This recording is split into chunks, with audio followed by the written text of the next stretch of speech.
You know, it's George Lee, aka Conscious Lee. Don't forget the Lee. I'm actually here today with my Mr. Lee administrative hat on. I guess staff administrator. I don't know what they, you know what I'm saying, call me these days, but I'm the coordinator of the University of Oklahoma debate. If any of you are interested in joining the OU debate team, come on and holler at us. This is where we build build portable skills and being able to say what you mean what you say, and articulate yourself. You feel me? What we're here today to discuss is the history of Black History Month. A lot of people kind of talk, you know what I'm saying, they trash about why do Black people have the shortest month, which has kind of inspired me to create this History of Black History Month lecture where people can be more informed about the fundamentals in terms of what was the motive behind creating Black History Month, who created Black History Month, and what are the political, social, economic implications of Black History Month, and what does that mean for us in 2021? You know what I'm saying? This is starting off, we're gonna start off with just the proper history of Black History Month, which starts with a guy by the name of Carter G. Woodson. Carter G. Woodson was an author, he was a journalist, he was a historian, and he was the founder of the Association for the Study of African American Life and History. Something that I learned about this year that I found that most people don't know is that every single year for Black History Month, there's actually an official theme. Last year for 2020, the official theme for Black History Month was about rocking the vote. It was 2020, of course, so it was, you know what I'm saying, it was the election year. So last year's theme was about the Black vote. This year's Black History theme is about the family. And Carter G. Woodson, him being who he was, one of the more influential pieces that he was able to create, because he was a professor, he was an educator, was called the Miseducation of the Negro. You know, before I get into more history of the Black History Month, I want to just read you this quote. Carter G. Woodson said, if you teach the Negro that he has accomplished as much good as any other race, he will aspire to equality and justice without regard to race. Such an effort would upset the program of the oppressor in Africa and America. Play up the Negro, then his crimes and shortcomings. Let him learn to admire the Hebrew, the Greek, the Latin, the Teuton. Lead the Negro to detest the man of African blood and hate himself. The reason why we have Black History Month is because we're recognizing that politically, socially, and economically, Black people are conditioned to hate ourselves. Where we literally see that the internalization of Black inferiority is structured within how we not only celebrate Black history, but literally how we kind of position Blackness and Black people and all those other things, science, math, technology, you name it, right? What's important in terms of thinking about Black History Month is thinking about how it started. You know, Black History Month didn't become official until 1976, right? But we know that Carter G. Woodson created the Negro History Week. Hold on, my wife's gonna call me. Hey baby, I'm doing a talk right now. Let me call you right back. What we know is that in the decades following, after Carter G. Woodson, and Prime Minister Jesse Moreland, they founded this association, what I told y'all was called the Association Study for Negro Life and History. It dedicated to researching and promoting achievements of Black Americans, not only Black Americans, but everybody within the African diaspora or people of African descent. What we know is that when it comes to thinking about Blackness in terms of globally, we know that globally, no matter what continent we're talking about, we know that there is a demonization of Blackness and Black people. Whether we're talking about what's going on in the continent of Africa, whether we're talking about what's going on in Europe, whether we're talking about what's going on in South America, we understand that Black people within the diaspora, there is a different way of how our promotions, how our achievements is kind of highlighted, especially from an educational standpoint. What Woodson and Moreland sponsored was they created Negro History Week in 1926, you feel me? And they chose the second week of February because it coincided with the birthdays of Abraham Lincoln and Frederick Douglass. You know what I'm saying? The event inspired schools and communities nationwide. They started to organize local celebrations to establish history clubs and also do performances and lectures that was dedicated to Negro History Week. We know that following the decades that happened, mayors of cities across the country began to issue yearly proclamations recognizing Negro History Week. It wasn't until the late 1960s during the height of the civil rights movement, thanks in part to the civil rights movement, in big part, I should say, actually, a growing awareness for Black identity, Negro History Week evolved into Black History Month on many different college campuses.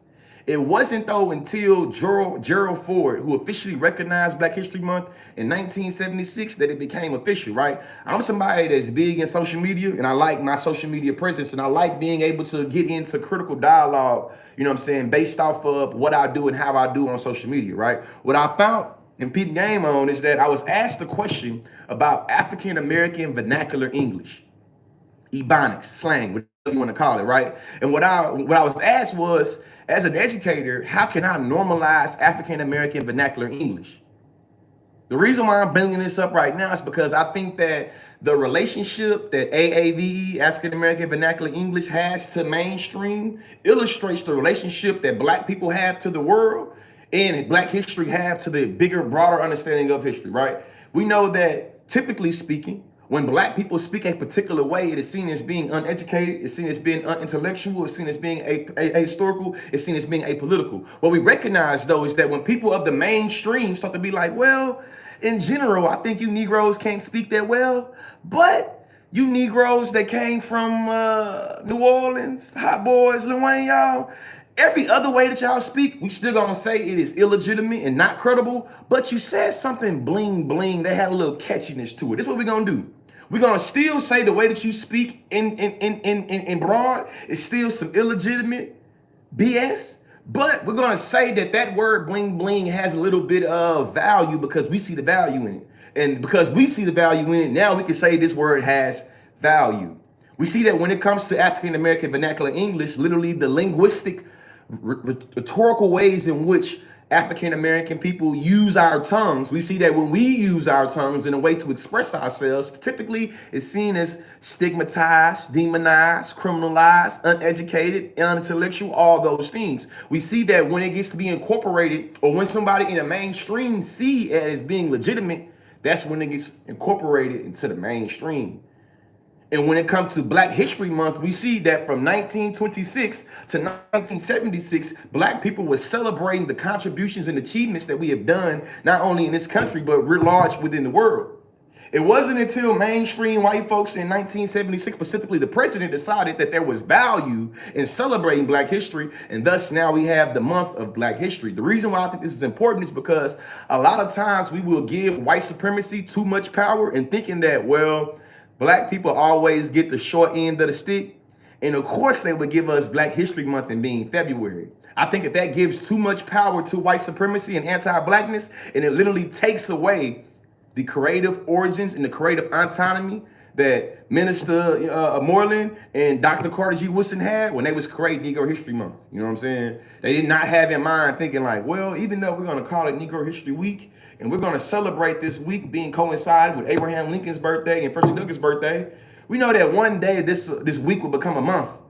And yeah, we chose February because it's the shortest month. So like, I think that is one of the strategic ways of thinking in my mind that literally filters anti-Blackness. You know what I'm saying? Another thing when it comes to the history of Black History Month is that we see that Dr. Carter G. Woodson had the motive of recognizing the achievements and contributions of African people, peoples of African descent to the world, to the Americas, right? Somehow in between 76 and what's going on in 2021, we have literally turned celebrating Black history into a celebration of respectability politics. I.e., we're gonna celebrate the first Black person to make white people feel comfortable in this area. Here we have Tyrone Biggums. Tyrone Biggums was the first Black person to make white people feel comfortable at the University of Oklahoma. Here we have Shaniqua Jackson. Shaniqua Jackson was the first Black woman to make white folks feel comfortable in beautician. I'm making these names up, but you see what I'm getting at is there's a trade-off that happens when we start to celebrate and put a whole bunch of weight on Black people getting into white spaces and white places, right? When you think about Black history, a lot of us like to think about the more romanticized, sanitized notions of how history operates, right?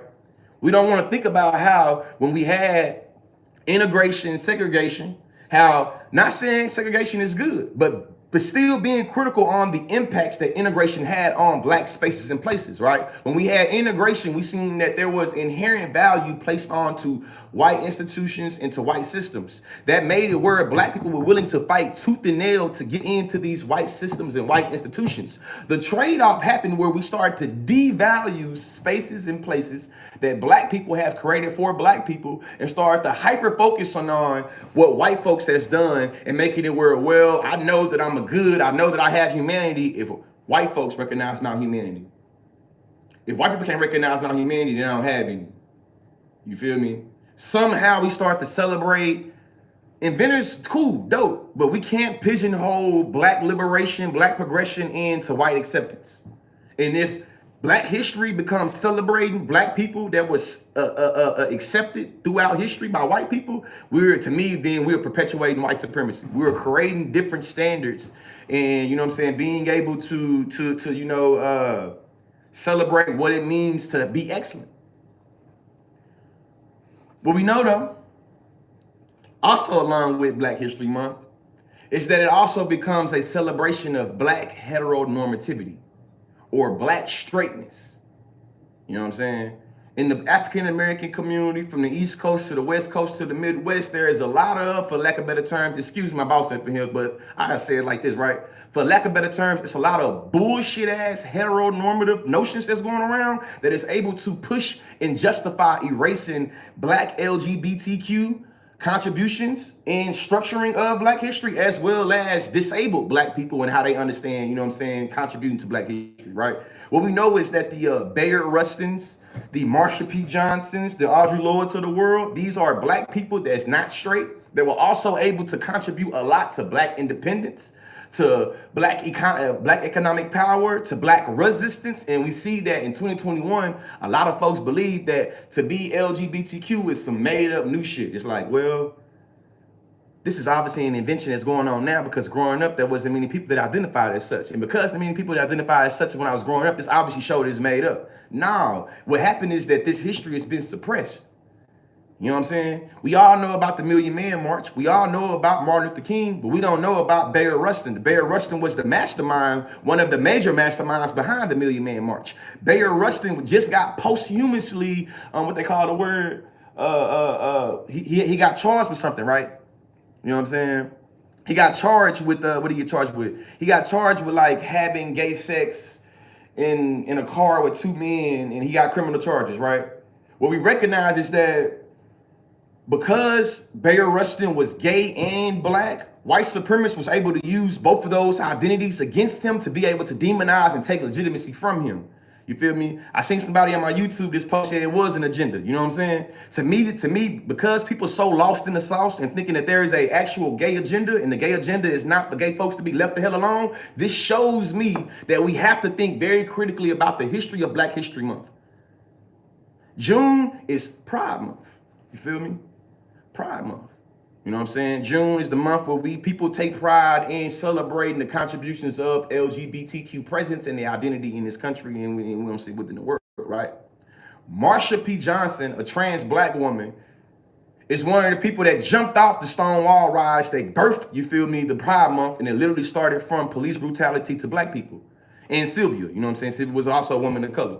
But we see that once we start to get at kind of being able to open up how we understand black history, getting past the same old straight, cisgender, Harriet Tubman, Rosa Parks, Martin Luther King, Malcolm X, and getting more into a lot of non-normative black queer, black trans, black disabled people that was able to also really fuel the movement and how black folks get down. You know what I'm saying?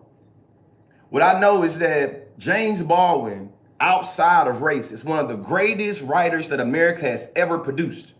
As a matter of fact, Hemingway and, you know what I'm saying, Mark Twain, they ain't got nothing on James Baldwin. And I'm not saying that because he's black. I'm saying that because James Baldwin had the ability to say what he was trying to say, and to articulate himself in a way that was profound, that literally make it where his stuff he was writing between like the 60s and the 50s, 60s and the 80s, right? I can go back and look at the things that he was writing and give an analysis on and still see how they fit right now in 2021, 50 years later. You feel me? We also know that James Baldwin was able to give a wonderful lecture in, I think, 1982 about homosexuality, bisexuality, and the LGBT, or in the gay community is how he put it. Everyone's saying LGBT community then, but you know what I'm saying? It's important to think about that, right? The reason why I'm bringing these people up is because when we kind of are stripped of a history, and then we're introduced to something in reality, if we can't see a relationship between history and reality, we're gonna think that somebody's playing with us or think somebody's trying to play with us. And that's one of the reasons why throughout the black community, and I wanna make sure I'm clear too, I'm not trying to make it as if the black community is uniquely homophobic, the world homophobic. You feel me? I ain't trying to make it like black people are uniquely transphobic, the world transphobic. You feel me? What I am trying to make a difference is that in the black community, we have ways of reifying or perpetuating the trends of the world. You know what I'm saying? And that's the main thing I want to make sure that's clear when it comes to thinking about and talking about how intersectionality works and operates. That's pretty much what I'm talking about right now. Intersectionality is a term coined by a black woman that's a professor of law at UCLA. Her name is Kimberly Crenshaw. You know what I'm saying? Just to define what intersectionality means, intersectionality is how different systems of oppression, how they intersect. You know what I'm saying? Like right now, black trans women are being exterminated at record high numbers. If we had a singular understanding and focus, we would not be able to get to the full complexity of this phenomenon of black trans women being exterminated at record numbers. It's not just because they black, it's not just because they trans, it's the culmination of both of those things that make it where people see them as being inherently exposable and disposable. And that's a part of black history. You know what I'm saying? Also, part of black history is thinking about how in America we say that we are the land of the free and the home of the brave, but we got over 25% of the world's prison population. And you know that majority of that prison population is black and brown people. So we have slavery that was abolished. But if you read the 13th Amendment, it says United States federal government shall prohibit slavery except for punishment, conviction of crime. It is not ironic that the descendants of slaves are most likely to find themselves convicted as a punishment of crime. So when it comes to thinking about black history, I think that you have to really have a very critical understanding of acknowledging the good, the bad, the ugly, the trials, tribulations, and the accomplishments. Because we can't create this romanticized, sanitized narrative that we concoct and copy and paste every damn Black History Month, where we're not really getting into other black people that haven't had as good of a time at appealing to white folks, or making white fragility be a lot more comfortable than it should. Black History Month now in 2021, we got to contextualize into what's going down. You know what I'm saying? This is straight talk right here. This is being straightforward, you know? We know that the death of Ahmaud Arbery, the death of Breonna Taylor, the death of George Floyd was able to strike a lot of different feelings and emotions in this country. One of those feelings and emotions that was evoked during the summertime was simply is called white guilt. As a result of white guilt, we've seen a lot of corporations politically, socially, and economically monetize pain and suffering of black people. So what does it mean to have a multi-billion-dollar corporation that is able to monetize excluding black people and causing pain and suffering of black people, and then turn around for a month and then monetize the literal pain and suffering of black people? We got Apple Watch selling red, black, and green, you know what I'm saying, watch bands. What we know though is like, damn. So you think that if you can highlight a 10% of something that you do good for black people, it's gonna ignore the 90% of things you do that's bad for black people? Think about it. Apple is a global corporation that is built off of anti-black child labor in the Congo. How in the hell is you saying you stand in solidarity with black people and Black Lives Matter and black creatives when you using all this black labor to build your empire? Damn, America got all these laws that's supposed to be set up to be able to look after one's humanity in reality. But damn, we got all these American companies that purposely go to foreign countries and then use and abuse the label, and then turn around and say Black Lives Matter, we care about Black history? When? How? The Black folks in the Congo, I don't think you care about them. And this when we start getting into the more performative understandings of being in solidarity, or the more performative understandings of being in coalition. You know what I'm saying? I'm a TikToker, you feel me? I got me a cool little TikTok following, huh? TikTok could tell me some shit like, and hey George, I'm sorry, I didn't got comfortable now. It's just my speaking style, man. I apologize, you know. But listen, TikTok could hit me with something like, we stand with Black creatives. We stand with Black Lives Matter and our Black account, this, that, and the other. In the same way, though, in the same breath, they shadow banning my page, suppressing the content. Not just my content, though. There are a lot of Black content creators that is complaining about the same experience. But you stand in solidarity with Black Lives Matter, though. Or take the University of Oklahoma. Let the University of Oklahoma tell it they're the most diverse, one of the most diverse universities in this country. I'm 30 years old. I'm 180 pounds soaking wet. When I navigate and walk through the University of Oklahoma classroom, hallways, you know what I'm saying, North Oval, South Oval, my presence is always structured by potential. Is he an athlete? What number does he wear? Is he on? I'm a debater. I was a debater at the University of Oklahoma in undergrad. I now run the debate team. That don't stop people from still assuming that my Black skin at the presence of Oklahoma means that I'm not a you know what I'm saying, athlete. What this means, though, is that if a predominantly white institution like the University of Oklahoma can parade itself in being diverse, what the hell does that mean in terms of it being a 90% white people? It's like, what? This is when we start getting into having real critical conversations about Black solidarity, about Blackness and Black people and being down with Black folks, right? Because this is what I know is easy to do. It's easy to say hashtag Black Lives Matter. It's easy to post up you a picture and say, yeah, I was at the Black Lives Matter rally and they spray. It's easy to do that. You say Black Lives Matter? Are you willing to hire Black people in positions of power? Are you willing to allow for Black people to, you know what I'm saying, have positions of leadership? Because a lot of us of my generation is Black. It's like we starting to call out this government and this society for just really being on some fake stuff. You say one thing and you do another. America is the land of the free and the home of the brave, and my Black ass is 3 times more likely of being incarcerated because I'm Black and 5 times more likely of being convicted because I'm Black. Now, we got equal protection under law. We have innocent until proven guilty. We have the right to see a trial, right to see jury, all that. But I'm still 3 times more likely and 5 times more likely. This is Black history, right? The last thing I'll say, and then hopefully I got some questions, right? Is that it's gonna be kind of long-winded too. I'm formulating, right? When it comes to thinking about Black history, a lot of people likes to deny the reality of white privilege or white supremacy. I think the need in the mere existence of Black History Month, to me, proves the reality of white privilege and white supremacy twofold. First, I feel like it illustrates it in terms of history, in terms of who are we learning about, what are we learning about, and what are the implications about who we learn about. When I go to, like right now I'm talking to y'all from my, you know what I'm saying, from my classroom, right? If I was to get one of these little history books that's here in the state of Oklahoma and really all across the country, we're gonna see when it comes to the Black people's contributions, that's gonna be at the end of the chapter, you feel me? Honorable mention. Something you should also know. You know? This is what I know, right?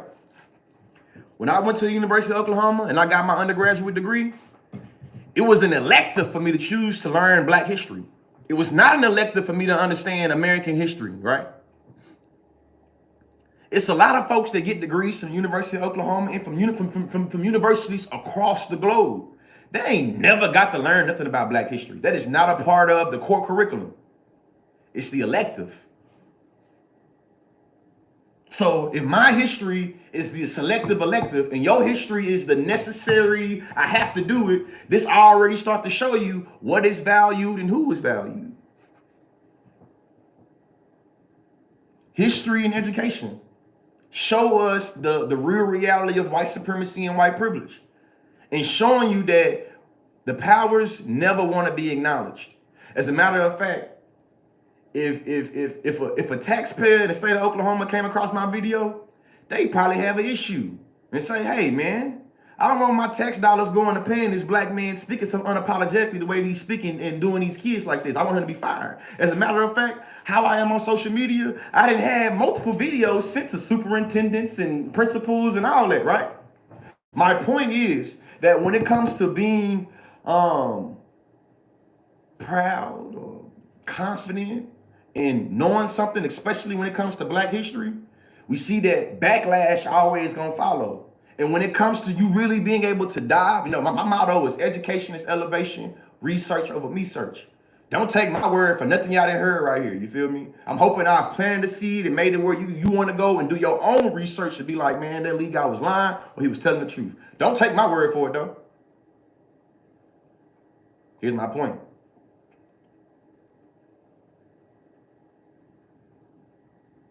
It's only two type of people in this world. People that define the times they live in, people that are defined by the times they live in. When it comes to thinking about black history, usually the people that we highlight is the people that were able to define the times they was living in and not be defined by the times that they were living in, right? My question to y'all is just like, are you confident and proud or happy about what you're doing right now? I'm thinking of one of them old Boondocks episodes. You feel me? It was Riley and Huey was getting on grandfather's head like, you lying about what you was doing in the civil rights movement. It was obvious he was lying. He was overcompensating for what he actually did in the civil rights movement and saying he was doing more. Right now, we living in history. You know what I'm saying? Like last year, 2020, gonna be a year we're gonna hear about for the rest of our lives. And then this year is also gonna be building on the history that we're gonna be learning about, right? So when 2025 roll around or 2030 roll around, are you gonna be confident and happy about what you're doing right now? Or you gonna have to be like grandfather off of Boondocks and be lying about what you're doing and how you're doing it? Performative politics. Performative politics. This is what I know about performative politics, and I'll open it up for a little Q&A.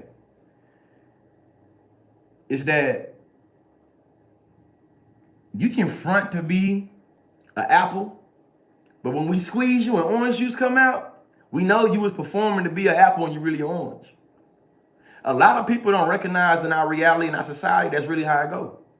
You can fake the front and act like you can be whoever you want to be and do what you want to do. But when the pressure is applied and we see that you're not what you said you was, that's when we start to have, you feel me? In my opinion, the conflict, that's when it starts to get real, real ugly. More ugly than what it already is. So just to end, if you say you stand for Black Lives Matter, if you say you against oppression and you against racism, are you willing to stay implicated in figuring out how you are positioned by that? Like me, I stand in solidarity with the LGBT community. I know that just because I've read a few trans authors don't mean that I'm now immune from being transphobic. I'm willing to stay implicated in my cisgenderness and my straightness and being able to be like, all right, I know that transphobia is bad. I know that heteronormativity is bad. I'm going to stay implicated in my cisness. And if somebody call me out, I'm going to figure out how I can, make it where whatever I'm being called out about, I'd never do it again. The performativity in it, I see a lot of other cis people doing this. They'd be like, yeah, I'm an ally of the LGBT community, but when the LGBT community call them out for something, they don't want to be held accountable for it. You feel me? They get to have these knee-jerk and defensive reactions where they just be like, how dare you?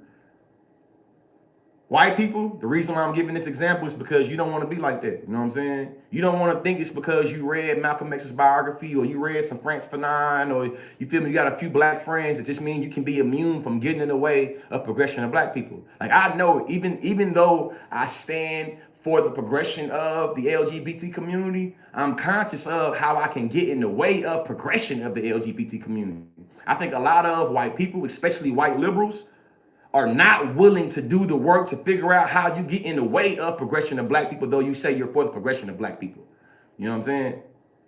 I've read a whole bunch of literature about feminism. I'm not going to be able to use my knowledge of feminism and say I can't be sexist. You feel me? And that's the main thing I want y'all to get out of this, is that regardless of who you listen to and what you read, you got to stay implicated in your position. Because I don't think Apple is doing that. I don't think TikTok is doing that. Oh, you not doing that. You feel me? And you know, education is elevation. Research over me search. George Lee, aka Conscious Lee. Don't forget the Lee. Open for Q&A. I know I talk fast. I'm a debater. You know what I'm saying? So, you know, if I said something too fast or, you know, something wasn't clear, definitely would encourage you to ask. And then I guess I'm gonna get off of I'm gonna get off YouTube. That way they ain't hear y'all questions. You know what I'm saying? So we can have us a little time right here. But shout out to you, YouTube. Appreciate you. GeorgeLeeSpeaks.com if you're interested in doing any booking, any merch, all that. Holla at y'all. Appreciate y'all.